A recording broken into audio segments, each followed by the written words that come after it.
Hello there, it's Juliana Michaels, and I'm so happy to be back with you here on the Scrapbook.com YouTube channel. In this video, I'm going to be sharing how to create a pair of mixed media birthday cards using a combination of stamps, stencils, texture paste, and various mediums. And the focus is going to be using Distress Spritz to add some shimmer and shine. For this video, I'm going to be working with the Hello Spring stamp set using this Happy Birthday stamp for my sentiment. And if you're interested, there is also a coordinating die set. I'll be using the Teardrop stencil from Scrapbook.com and the Nested Stitch Stamps die set. And then the other stamp sets I'll be working with are the Holtz Specimen and Papillon stamp sets.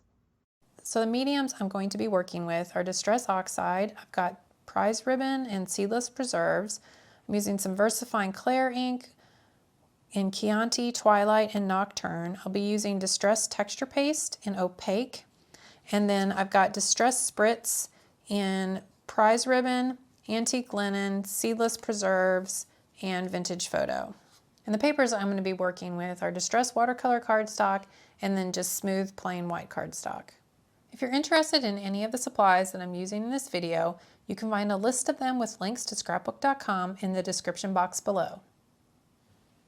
Now let's get into the making.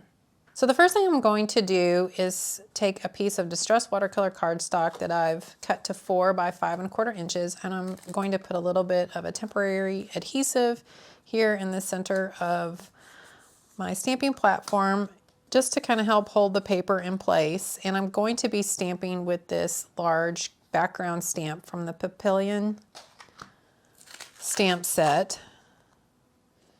And as you can see, once you get it in place, there's not a ton of room for the magnet. So you can kind of get a little bit on there, but that's where the tape runner kind of helps hold that in place a little bit better.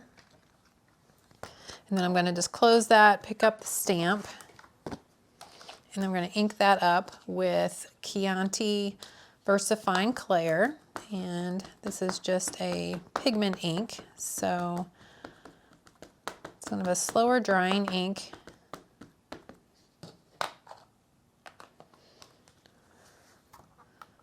But it stamps beautifully.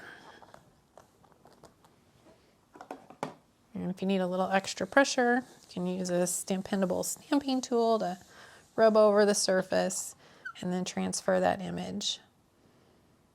Now, because we're stamping on Distress Watercolor cardstock, sometimes the image isn't as crisp as you might expect it to be. So if you want to re-ink the stamp to get a little more coverage, you certainly can. And then just stamp that again. And there we are. And just, I am working on the smooth side of the watercolor cardstock as compared to the side that has the texture. So now we're going to clean off our stamp. I'm using a crafty cleanup cloth and a little bit of water just to wipe that excess ink off my stamp. You could also, if you wanted to, if you don't want to waste the ink, you could stamp what was left over onto another piece of paper if you like. And then we're going to let this ink dry, or you can use your heat tool to speed up the drying. Because this is a pigment ink, it's just going to take a little bit longer to dry, and we don't want it to, I don't want to smear it. So that's why I'm going to give it a good quick dry. And now that the ink is dry, we're going to add a little bit of some texture using a stencil and some texture paste. And I'm going to use some mint tape to help hold my stencil and paper in place here. So I'm just going to get my stencil lined up, kind of figure out where I want the design to repeat on my paper here. And once I get that lined up, and I can just put a little bit of mint tape there on the back side just to help hold everything in place.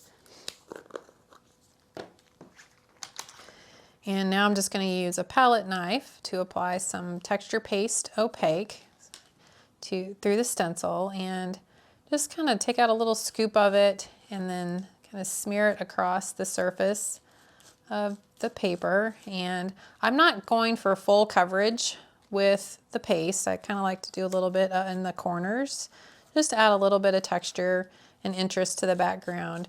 And as I'm applying it, kind of just holding the palette knife at just a little bit of an angle, and kind of like to think of it as how you would hold it if you were, you know, putting butter on your toast. So, and you just want to make sure when you are putting the paste on that you can still see the stencil through the paste. If you've got too much paste on there and you can't see your stencil, you know, just kind of hold it at a little bit of an angle and kind of scrape off that excess, and then you can put it back into the jar. And then from here, you just want to, you know, carefully lift off that stencil and set your paper to the side to dry. And then you want to make sure that you immediately get your stencil and palette knife into some water so that the paste doesn't dry on there. Or if you want, you can also stop and just go wash this off as well. But either way, you just don't want to let the paste dry on there. One thing that's great about texture paste is if you are in a hurry and want it to dry faster, you can use your heat tool to speed up the drying. And then once that's dry, if you have any of the paste that's kind of just overhanging a little bit, you can just take some scissors and just trim that off. You could also knock it off while it's still wet, but I always am worried about smearing it, so I just usually wait and let it dry and then trim it off with my scissors. So now that the texture paste is dry, the next step we're going to do is add some Distress Spritz to the background, and I'm using Seedless preserves. And the big thing with this is you just want to make sure that you shake this up really well and get all of that pigment and mica there mixed into the liquid. That will help keep it from clogging. It's just really important to shake this up. There's a little mixing ball in there. You just want to shake that and keep shaking it up until all that is mixed in. That's how it should look when you kind of flip it over. And this is what one looks like that hasn't been mixed in at all. You can see all that pigment there in the bottom of the bottle. And you just, like I said, you want to mix it up until it's all mixed in so you can kind of see the difference there. I'm working in a splat box here, and this is just to keep the spray from getting onto my craft mat. It just kind of helps contain everything to keep it from not getting so messy. And then I'm just gonna spritz this onto my background. Now when you're using sprays, you don't want to hesitate. You just want to push down and go. So if you are wanting kind of more of a light coverage, you can hold it back a little bit farther and you're going to get a finer, lighter coverage. If you go in closer, you're going to get the spray going to be a little more concentrated and cover a smaller area of the paper. So I'm going to kind of go somewhere here and a little bit in between and just give it some good spritzes.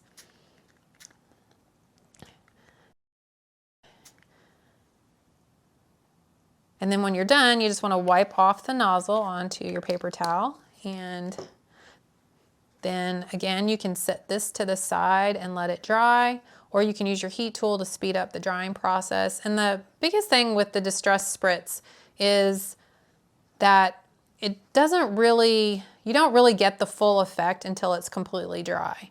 So at this point, I mean, you can start seeing a little bit of shimmer there, but it's going to get more intense once this is completely dry.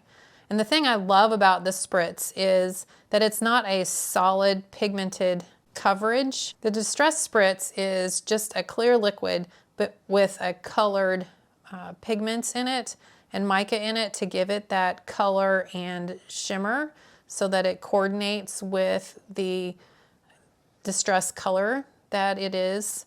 So, you know, the Seedless Preserves has the pigments in it that matches with the regular Distress ink that is the same color. Then as you can see, then when you spray this over the background, you can still see what's underneath it. It doesn't cover it up and, you know, kind of obliterate it like a mica stain would. So that's, a lot of times people have a lot of questions about the difference between the Distress Spritz and the Distress mica stains. And the mica stains are a more solid coverage of a metallic, shimmery pearl finish, and the Spritz is more of a translucent pearly finish. And now that it's dry, you can really see that shimmer and shine that you've created. Now, if you want more intense coverage and coloring with the Distress Spritz, you can apply multiple coats and then it will start building up and getting you more of a solid coverage if you're looking for that look. The other thing I also love about the Spritz is how it is designed to spray out in kind of that spritzy type pattern, so it's not a solid coverage. You get all this kind of speckly effect with it, and I really love how that adds to kind of the vintage flair.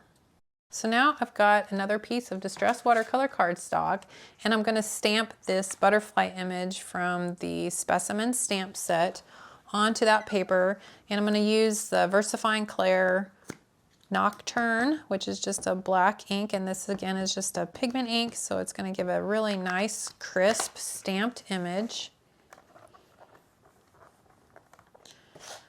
And then I'm going to leave my stamp and paper in the stamping platform. I'm not going to move anything, and then I'm going to use the Distress Spritz again to color my stamped image. And again, you just want to make sure you have these mixed up really well and all that pigment mixed in like I talked about earlier. And then I'm just going to put some of this onto my craft mat here. And then I'm going to use the water brush again to just pick up that ink and color in my image.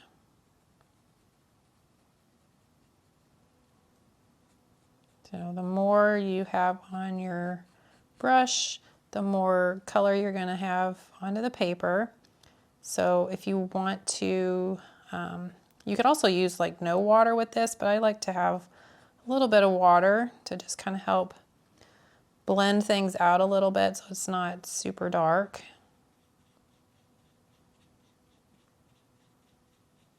Because otherwise it will tend to get a little bit more intense in color, but again, that could be maybe what you're looking for. If you really want more of a solid coverage, I still want to be able to see the stamped design.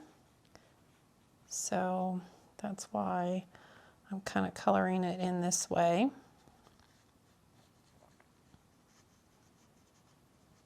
As like I mentioned earlier, these are translucent, so you can kind of see through them. They're not going to give you a solid finish.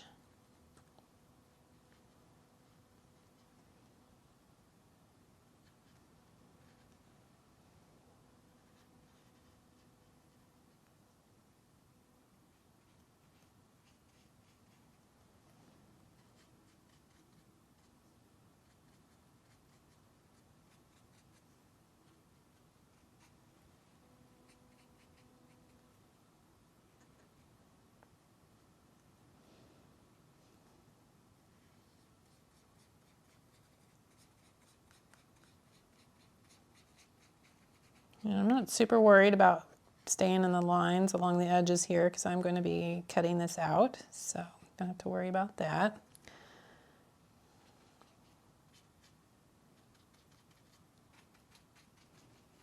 And then if you want to add some more, you certainly can, but I'm just kind of going for that light coverage through here.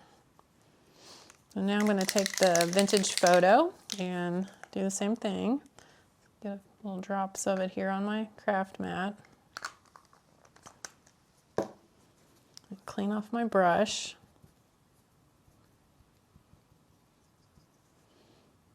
And we're going to repeat that same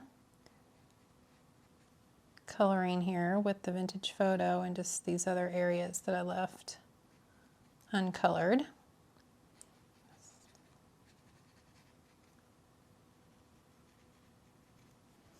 If you get too much water, just wipe that off on your paper towel and pick up some more pigment.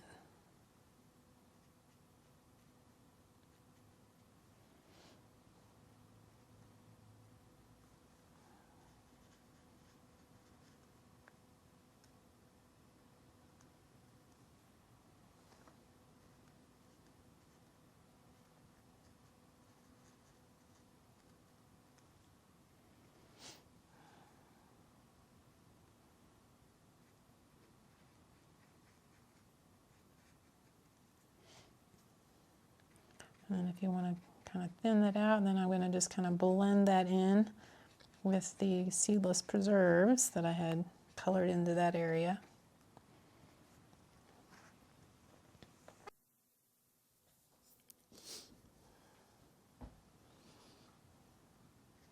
I'm just going to blend this side in here. And just need a little bit more. Keep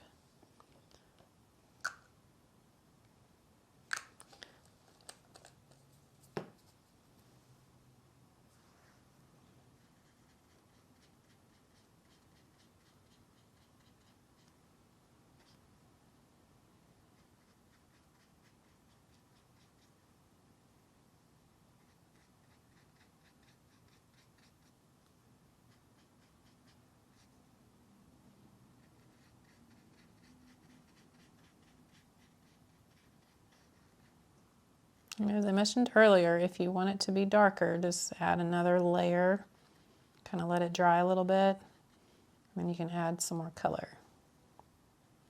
And it'll darken it up a little bit. But again, these aren't going to give you a full coverage of shimmer because that's not the nature of them. So I'm going to add a little bit more of the Seedless preserves here. But before I do that, I'm just going to give this a quick little dry. And just going to kind of blend in that a little bit more there.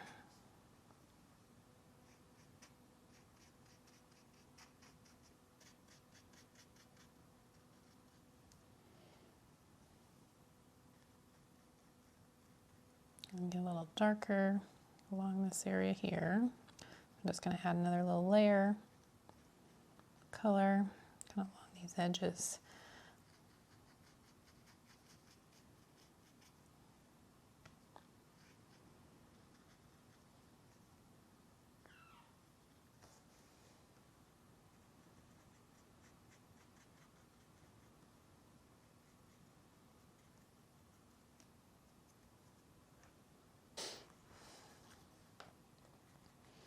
And then from there, you can kind of just keep futzing around with it till you're happy with how it looks for the coloring.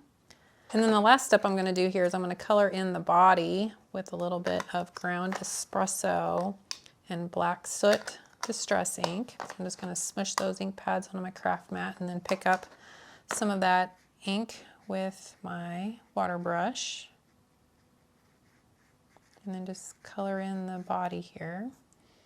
Go ahead, grab a little bit of the black soot, kind of add that to these shadow areas to just darken it up a little bit.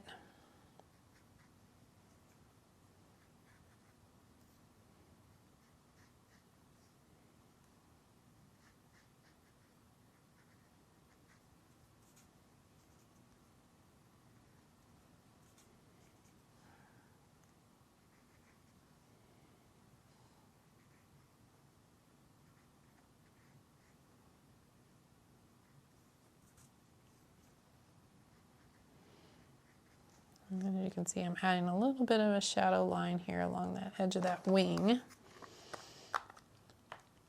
Let's get a little more black soot. And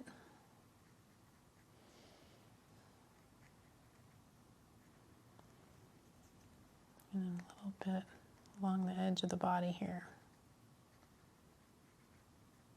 There we go. And then I'm just going to give that a quick dry. And here's just kind of an up close look at the shimmer and shine that you get from the Distress Spritz. But I feel like I've lost a little bit of the detail from the stamping. So we are going to re-stamp this image. So we just need to apply some more ink to the stamp. And then we're just going to re-stamp.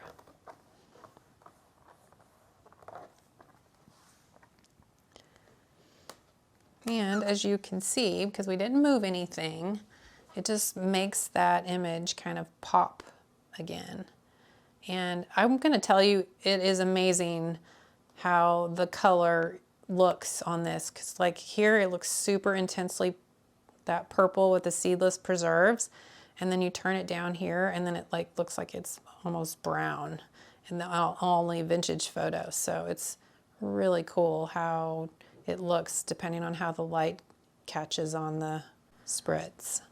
All right, and so then from here, again, you just want to make sure this is all dry so you don't accidentally smear the ink or anything. And then from here, I'm just going to take a pair of scissors and cut around this and get as close as I can to the antennas here.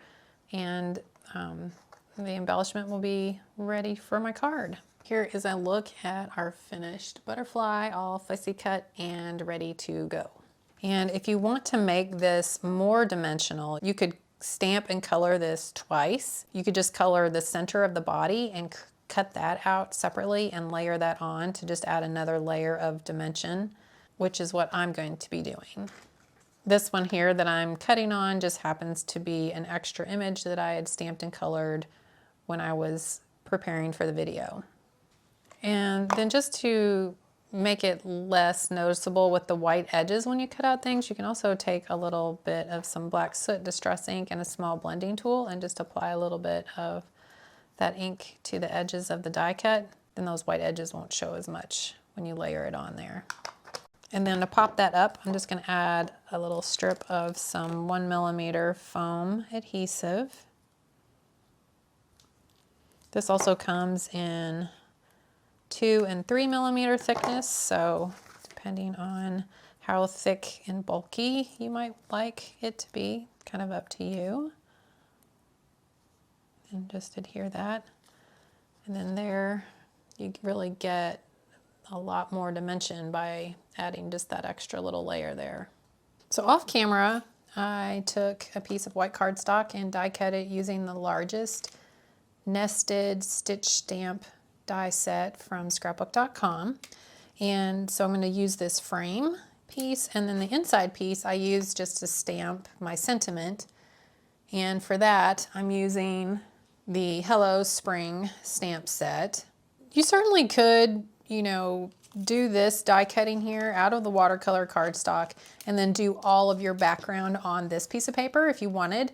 It's just a preference on your part. I kind of like having some extra paper to adhere behind here so that I kind of have a solid piece for this layer that I can then put onto my card base or another background layer if I want.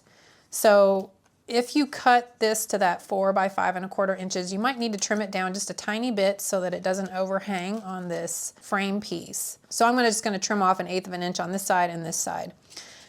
And then I'm going to take another piece of the white cardstock and some Distress Oxide and Seedless Preserves, and I'm just going to ink blend some of that just around the edge of this piece of cardstock. And there's no need to worry about getting the ink in the center because we're going to be covering that up. We just need a little bit of color around the edge so that it can kind of peek out from behind that stamp frame. And as I'm picking up the ink, I'm just rubbing my brush around onto the ink pad and then blending that onto the edge of the paper, kind of working in a circular motion, kind of off the paper on my craft mat, and then kind of pulling that ink as I go in that circular motion around the edges. And then so this will kind of layer on there, and so you can see that kind of just peeks out from behind there. Then we're going to adhere these layers together with some adhesive and then attach all of our pieces together to finish off the card. So when it comes to adhering the various layers, you've got a couple of options with how to attach the embellishment that you've created with the stamps. So you can, just center it here in the center of your card if you like, and, add your sentiment maybe in the center there. You could offset this, kind of layer it underneath there a little bit, and then add your sentiment over here, which is kind of what I'm leaning towards. So just some different options there on how you could configure this. Also, if you prefer like a vertical card, you could kind of do that same thing where you could slide that underneath the frame, trim off that excess, and then add your sentiment. You could also center it and trim off the excess and add the sentiment. So just some various options there with kind of how you could lay out the different pieces that you've created and make that card. The second card was created very much like the first card. For the background, I stamped the image using Twilight Versified Clear ink. I then took a piece of white cardstock and inked the edges with Prize Ribbon Distress Oxide ink. For the embellishment on this card, I did the same process that I used on the butterfly. I just used a different insect and I colored this one with Prize Ribbon and Vintage Photo Distress Spritz. Next, I die cut a piece of white cardstock using one of the smaller nested stitch stamp dies. I then layered the various pieces onto the inked background and used some 1mm foam adhesive to give the frame, insect, and sentiment a little dimension. So here's a look at the first card I shared in this video. I just love all the shimmer and shine and texture that you get by combining the texture paste, the stamping, and the Distress Spritz. Then this is a look at the second card that I shared, and again, just a lot of wonderful texture and dimension that you get by combining all of those mediums. Thanks so much for watching. I hope you enjoyed seeing how these cards came together and are inspired to try your hand at creating a mixed media birthday card.